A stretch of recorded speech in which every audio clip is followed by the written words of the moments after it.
Hello everyone, this is Shalini, Assistant Professor of English, St.Joseph College of Arts and Science, Cuddalore. This video is for the paper Social History of England. Today we are going to discuss the topic means of transport and communication. In the Victorian era, witnessed great strides been taken in the fields of transport and communications. There was a remarkable improvements in the social life of England during the 19th century.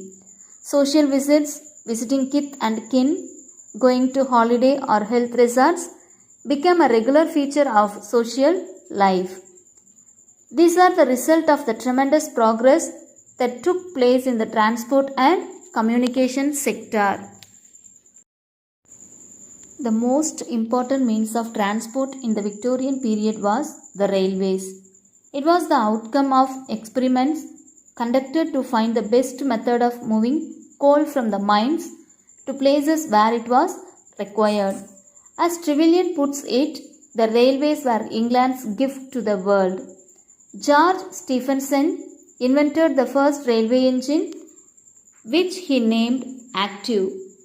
The first railway line between Stockton and Darlington was opened on 27 September 1825.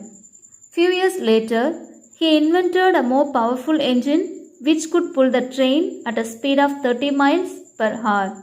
This engine was called Rocket. The new engine ran between Liverpool and Manchester was opened on 15th September 1830.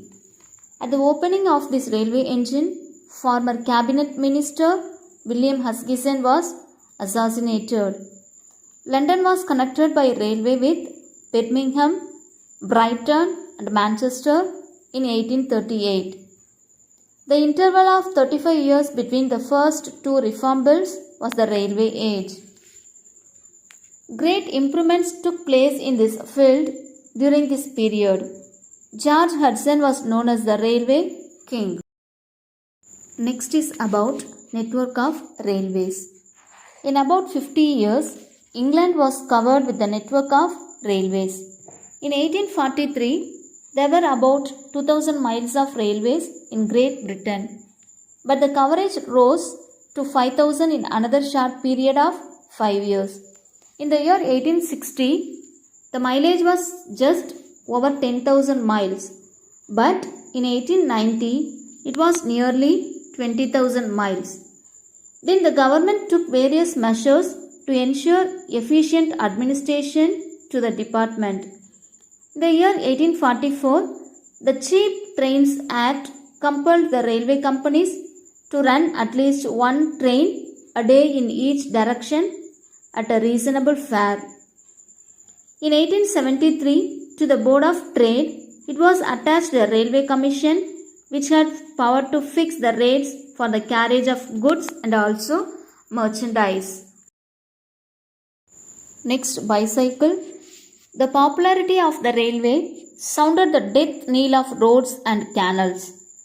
The public mail coach and the heavy family coach disappeared from the roads. However, they continued to exist on by roads connecting the railway stations and the towns. The roads regained their importance only when the motor vehicles came into use. One thing that helped the roads to regain their long-lost importance, it was the fashionable use of the bicycle. The common use of the motor car and motor bicycle was yet to come when Queen Victoria died in the year 1901. Next is about English shipping. The rapid growth of the railway was accompanied by the development of English shipping. Iron instead of wood was used for the making of ships and steam replaced sails. As early as in 1847, the English steamships were few and small.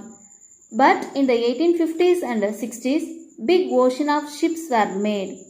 They were made first of iron and afterwards of steel, and it were increasingly propelled by steam.